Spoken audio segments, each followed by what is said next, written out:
قل هل يستوي الذين يعلمون والذين لا يعلمون. السلام علیکم ورحمۃ اللہ وبرکاتہ. الحمد للہ والصلاة والسلام علی رسول اللہ اما بعد. قال اللہ تبارک وتعالی فی کلامہ المجید والفرقان الحمید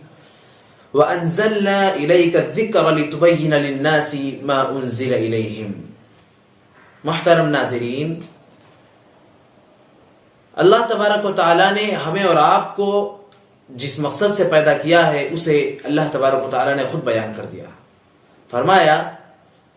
وَمَا خَلَقْتُ الْجِنَّ وَالْإِنسَ إِلَّا لِيَعْبُدُونَ، کہ میں نے انسانوں کو بھی اور جناتوں کو بھی صرف اور صرف اپنی عبادت کے لیے پیدا کیا ہے، بنایا ہے. تو عبادت کا یہ جو طریقہ ہے جس غرض سے اور جس مقصد سے اللہ تعالیٰ نے ہمیں اور آپ کو پیدا کیا ہے، یہ طریقہ ہمیں کیسے معلوم ہوگا اور کہاں سے پتہ چلے گا؟ یہ ہمیں شریعت اسلامیہ سے معلوم ہوگی. اور شریعت اسلامیہ کیا ہے؟ اللہ رب العالمین کی اتاری ہوئی شریعت ہے، اتارا ہوا طریقہ ہے، مذہب ہے اور دین ہے. تو یہ شریعت اسلامیہ، یہ اس کے دو ماخذ ہیں، دو ذریعے ہیں جن کے ذریعے سے ہم اللہ تبارک و تعالیٰ کی عبادت کا طریقہ سیکھیں گے اور سمجھیں گے اور پھر انجام دیں گے. تو دو طریقے ہیں، دو ماخذ ہیں. وہ کیا کیا ہیں؟ ایک تو قرآن مجید ہے اور دوسرا اللہ کے رسول صلی اللہ علیہ وسلم کی حدیث ہے. اللہ کے رسول صلی اللہ علیہ وسلم کی جو حدیث ہے، اس کا بڑا مقام اور مرتبہ ہے شریعت اسلامیہ میں. شریعت اعتبار سے اس کا پورا اعتبار قرار دیا گیا ہے. قرآن کے بعد اسی پر پوری شریعت کا دار و مدار ہے. قرآن مجید کے بعد اسی حدیث پر پوری شریعت اسلامیہ کا دار و مدار ہے. یہاں تک کہ قرآن مجید کے الفاظ کا مفہوم اور مطلب وہی قابل اعتبار ہوتا ہے، وہی قابل اعتماد ہوتا ہے جو اللہ کے رسول صلی اللہ علیہ وسلم نے بیان کیا ہو اور جو احادیث کے توسط سے، احادیث کے ذریعے سے ہم تک پہنچا. حدیث کی مختلف اعتبار سے اہمیت ہے. چنانچہ حدیث قرآن مجید کے مطالب کی ترجمانی ہے. قرآن مجید، اللہ تبارک و تعالیٰ نے قرآن مجید میں بہت ساری باتیں جو امت کو بتائی ہیں اور ہم تک پہنچائی ہیں، وہ اس میں بہت ساری باتیں مجمل ہیں جو واضح طور پر سمجھ میں آنے والی نہیں ہیں، کہ اس کو سمجھنے کے لیے ہم کو احادیث کا اور اللہ کے رسول صلی اللہ علیہ وسلم کی باتوں کا سہارا لینا پڑتا ہے. اللہ رب العالمین نے فرمایا وَأَنزَلْنَا إِلَيْكَ الذِّكْرَ لِتُبَيِّنَ لِلنَّاسِ مَا أُنزِلَ إِلَيْهِمْ، کہ یہ ذکر ہم نے آپ کی طرف اتارا ہے تاکہ لوگوں کی جانب جو نازل فرمایا گیا آپ اسے کھول کر بیان کر دیں. اللہ تعالیٰ کہتے ہیں کہ یہ ذکر یعنی قرآن مجید ہم آپ کے پاس اس لیے نازل فرمائے، اس لیے بھیجے تاکہ آپ اس قرآن مجید میں جو باتیں ہیں اس کو اچھی طریقے سے امت کو بتا دیں، سمجھا دیں، واضح کر دیں، اس کا ایکسپلینیشن کر دیں، ہے نا. اس آیت کریمہ سے واضح ہو جاتا ہے کہ مطالب قرآن کی امانت لوگوں تک پہنچانا اور انہیں عمل کے لیے تیار کرنا بھی اللہ کے رسول صلی اللہ علیہ وسلم کی ایک ذمہ داری تھی، آپ کی ڈیوٹی تھی.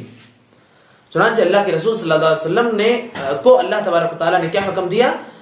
بلغ ما انزل الیک من ربک وان لم تفعل فما بلغت رسالتک، کہ آپ پر اللہ تبارک و تعالیٰ نے، آپ کے پروردگار نے جو باتیں بتائی ہیں آپ کو، آپ تک پہنچائی ہیں، آپ وہ ساری باتیں امت تک پہنچا دیں. اگر آپ نے ایسا نہیں کیا تو آپ نے اپنی رسالت کا اور اپنی نبوت کا اور اپنی ذمہ داری کا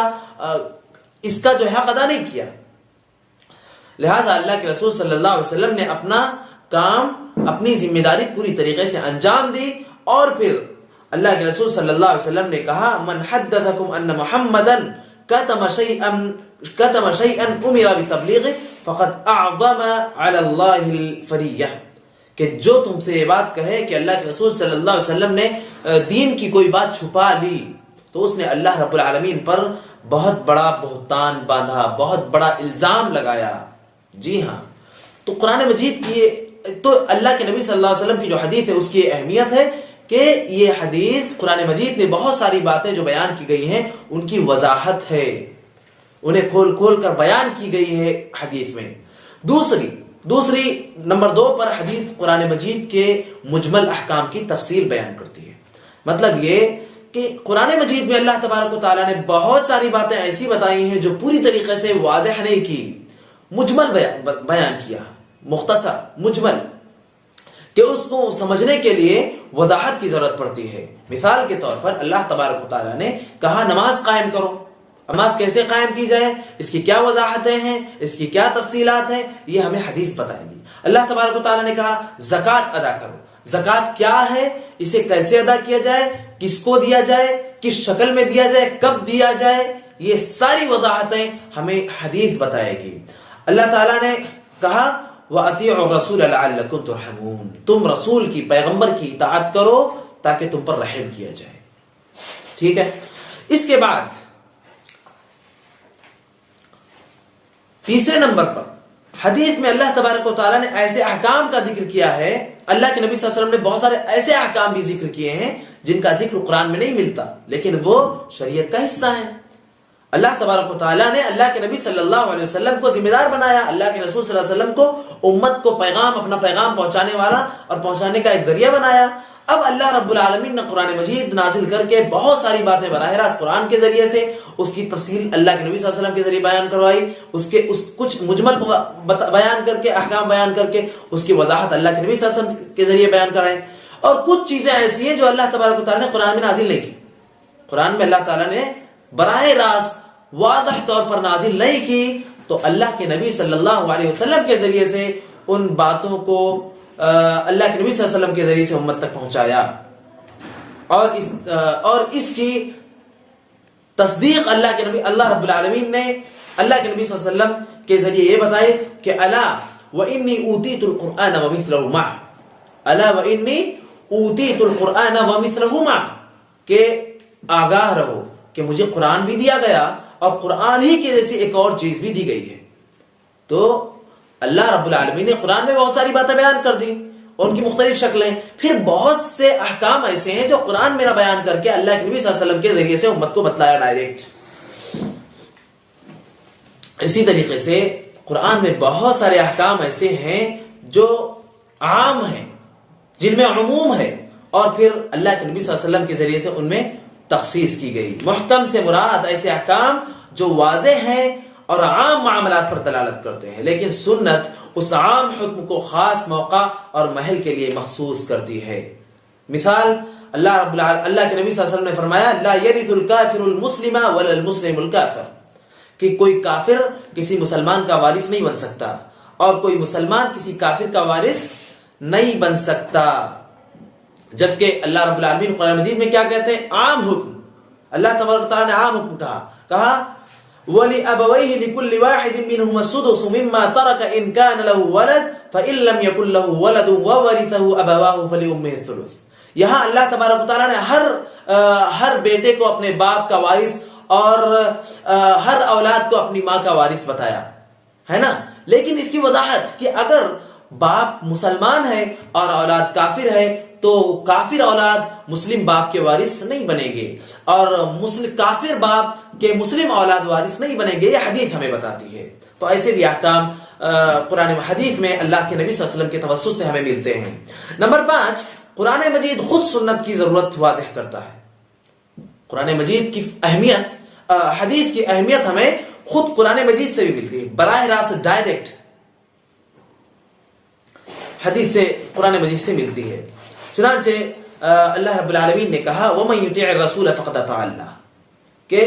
اگر پیغمبر کی اطاعت کر لو تو گویا تم نے اللہ کی اطاعت کر لی، پیغمبر کو تم نے فالو کیا تو مطلب یہ کہ تم نے اللہ رب العالمین کی بات مان لی، اللہ رب العالمین کی اطاعت کر لی۔ ایک آیت میں اللہ تبارک و تعالیٰ نے کہا لَقَدْ كَانَ لَكُمْ فِي رَسُولِ اللَّهِ أُسْوَةٌ حَسَنَةٌ لِمَنْ كَانَ يَرْجُو اللَّهَ وَالْيَوْمَ الْآخِرَ، کہ اللہ کے پیغمبر کے اندر تمہارے لیے آئیڈیل ہے، بہترین نمونہ ہے، آئیڈیل ہے۔ اگر تم اللہ کی اور آخرت کے دن کی ملاقات کرنا چاہتے ہو، آخرت کے دن اللہ سے ملنا چاہتے ہو، تو اللہ کے رسول صلی اللہ علیہ وسلم کی زندگی میں، اللہ کے رسول صلی اللہ علیہ وسلم کے اندر تمہارے لیے آئیڈیل اور نمونہ ہے، تمہارے لیے ایک گائیڈ لائن ہے اللہ کے نبی صلی اللہ علیہ وسلم کی پوری زندگی۔ تو اس طریقے سے قرآن مجید بھی براہ راست احادیث کی اور اللہ کے رسول صلی اللہ علیہ وسلم کی جو باتیں ہیں، اللہ کے رسول صلی اللہ علیہ وسلم کے جو اعمال ہیں، کام ہیں، اور اللہ کے رسول صلی اللہ علیہ وسلم کی زندگی میں آپ کے صحابہ نے جو کچھ کام کیے اور آپ نے اسے دیکھا، اس پر روک ٹوک نہیں کی، منع نہیں کیا، تو یہ ساری چیزیں حدیث کہلاتی ہیں، اور ان کی اہمیت ڈائریکٹ قرآن مجید بھی بیان کرتی ہے۔ اور خود صحیح احادیث سے بھی حدیث کی اہمیت ملتی ہے۔ چنانچہ ابو ہریرہ رضی اللہ عنہ سے بخاری شریف میں ایک حدیث مروی ہے جس میں اللہ کے رسول صلی اللہ علیہ وسلم کیا کہتے ہیں؟ کل امتی یدخلون الجنۃ الا من ابا، میری امت کا ہر فرد، کل امتی یدخلون الجنۃ الا من، میری امت کا ہر فرد جنت میں جائے گا سوائے اس شخص کے جس نے میرا انکار کر دیا۔ صحابہ نے پوچھا اللہ کے رسول آپ کا انکار کون کر سکتا ہے؟ تو اللہ کے رسول صلی اللہ علیہ وسلم نے کہا کہ من اطاعنی دخل الجنہ، جس نے میری اطاعت کی وہ تو جنت میں داخل ہوگا، اور جس نے میری اطاعت نہیں کی، جس نے میری بات نہیں مانی، جس نے میرے احکام کی پیروی نہیں کی، جس نے میرے نواہی جو جن کاموں سے میں نے روکا ہے اس سے رکا نہیں، تو اس نے گویا کہ میرا انکار کر دیا۔ جی ہاں۔ اور ایک حدیث میں اللہ کے نبی صلی اللہ علیہ وسلم نے کہا الا وانی اوتیت الکتاب وما يعدله، کہ میں قرآن مجید اور اسی کے جیسی ایک اور چیز دیا گیا ہوں۔ اور ایک پیشین گوئی اللہ کے نبی صلی اللہ علیہ وسلم نے کر دی کہ یوشک شعبان علی اریکتہ ان یقول بینی و بینکم ھذا الکتاب، ان قریب ایک بڑا ہی موٹا مستنڈا اور شکم سیر شخص وہ جو ہے اپنی تکیے پر ٹیک لگائے یہ اعلان کرے گا، یہ کہے گا کہ ہمارے اور تمہارے درمیان صرف اور صرف قرآن مجید ہے، یعنی صرف قرآن مجید ہی ہمارے لیے دلیل ہے، صرف قرآن مجید ہی کے ذریعے سے ہم اپنی زندگی جی سکتے ہیں صحیح طریقے سے، یہ وہ کہے گا۔ تو اللہ کے نبی صلی اللہ علیہ وسلم کہتے ہیں فما کان فیہ من حلال احللنا وما کان، وہ شخص کہے گا کہ قرآن مجید میں جو چیزیں حلال ہیں وہ اس کو ہم حلال سمجھے، اور وما کان فیہ من حرام حرمناها، قرآن مجید میں جو چیزیں حرام اللہ تعالیٰ نے کیے وہ اسے ہم حرام سمجھیں۔ پھر اللہ کے نبی صلی اللہ علیہ وسلم کیا نصیحت کرتے ہیں الا وانه ليس كذلك، واضح آگاہ رہو، خبردار ہو جاؤ کہ معاملہ ایسا نہیں ہے، یعنی ہم قرآن مجید صرف قرآن مجید کے ذریعے سے اپنی شریعت پر چلنا یہ ہمارے ناممکن ہے، حدیث کے بھی ہم محتاج ہیں، اور حدیث سے بھی ہم ایک دیندار اور ایک مسلم کی حیثیت سے زندگی گزاریں گے۔ اس کے بعد دیکھتے ہیں صحابہ کرام رضوان اللہ علیہم کی نظر میں حدیث کی کیا اہمیت تھی۔ تو صحابہ کرام رضوان اللہ علیہم اجمعین وہ خوش نصیب لوگ ہیں جنہوں نے ڈائریکٹ اللہ کے رسول صلی اللہ علیہ وسلم سے قرآن سیکھا، اور ان کے طرز عمل سے یہ ثابت ہوتا ہے کہ وہ حدیث کو باقاعدہ شریعت اسلامی کا حکم تصور کرتے تھے، اور کبھی بھی انہوں نے اکیلے قرآن مجید پر اکتفا نہیں کیا کہ ہاں قرآن میں اللہ نے کہا ہے بس ہمارے لیے کافی، ہم حدیث کو نہیں دیکھیں گے، ایسا کبھی بھی انہوں نے نہیں کیا، بلکہ حدیث سے پورا فائدہ اٹھایا۔ اگر ہم دیکھتے ہیں تو بخاری مسلم میں حضرت عابس بن ربیعہ کیا کہتے ہیں کہ میں نے عمر فاروق رضی اللہ عنہ کو حضرت اسود کو بوسہ دیتے ہوئے دیکھا، وہ کہہ رہے تھے کہ انک حجر ما تنفع ولا تضر، اے حجر اسود، اے پتھر، تو بس ایک پتھر ہے، تو نہ فائدہ دے سکتا ہے نہ نقصان دے سکتا ہے۔ لولا انی رأیت رسول اللہ صلی اللہ علیہ وسلم یقلبک ما قلبتک، اگر میں نے اللہ کے رسول صلی اللہ علیہ وسلم کو تیرا بوسہ دیتے ہوئے نہیں دیکھا ہوتا تو میں تا قیامت تجھے بوسہ نہیں دیتا۔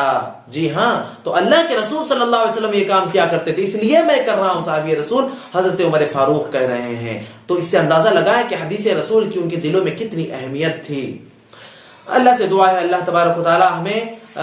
حدیث رسول کی اہمیت کو سمجھنے کی توفیق عطا فرمائے۔ اقول قولی ھذا واستغفر اللہ لی ولکم ولسائر المسلمین من کل ذنب انه هو الغفور الرحیم۔ والسلام علیکم ورحمۃ اللہ وبرکاتہ۔